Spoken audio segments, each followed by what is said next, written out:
It may have begun with some fits and starts as to when the speech would take place, but there's no mistaking now. It is tonight, 7 o'clock, in front of Congress and the nation. The president will unveil his package, presumably about $300 billion worth of tax cuts and other inducements and spending to get jobs growing in America again. Senator Mary Landrieu is a Democrat from Louisiana and chairs the Small Business Committee in the Senate, and of course they are the big creators of jobs in this country. What would you like to see the president say tonight? What do you expect him to say?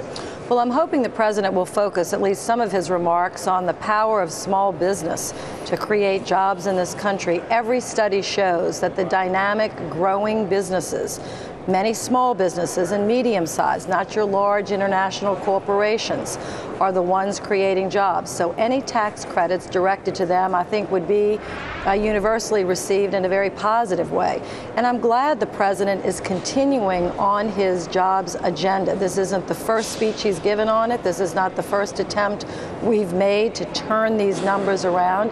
And I hope that we can get Democrats and Republicans cooperating on another jobs agenda. Our prior guest, Rob Morgan, just said exactly what you said, that he would like to see a tax credit for small businesses. What would it look like? How big would it be? Who would get rewarded for what kinds of jobs? Well, there are a couple of things I think the president could do. Last year, we gave a tax break to self-employed, those that are running their own businesses, basically self-employed, for health insurance. That was a tremendous deduction for individuals that don't enjoy the same kind of tax credit that corporations enjoy for writing down the cost of health insurance.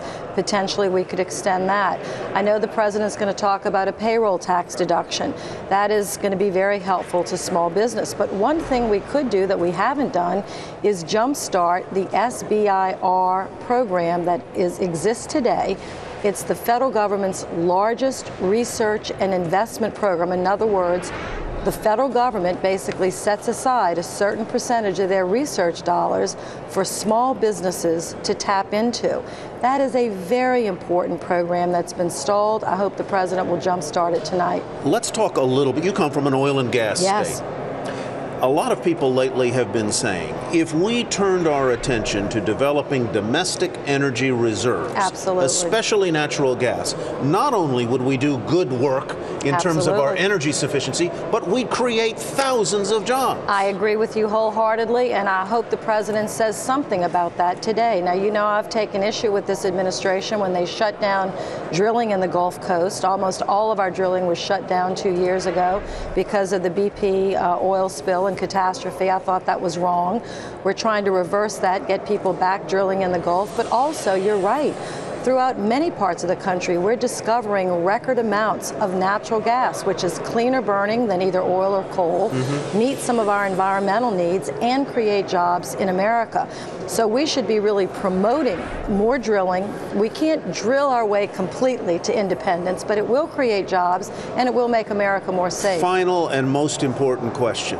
Saints or Packers tonight? Absolutely Saints. I've got my black and gold on, my fleur-de-lis. We're ready to party whenever the president will let us out of here. We got to work first. I know what you're going to be doing at 8:20 tonight. And then party later. You're going to be watching NBC and the ball game with the Saints. And you all please watch tonight CNBC's special coverage starting at 7 o'clock tonight of the president's jobs plan. A special report that will go through the speech and analyze it tonight on CNBC.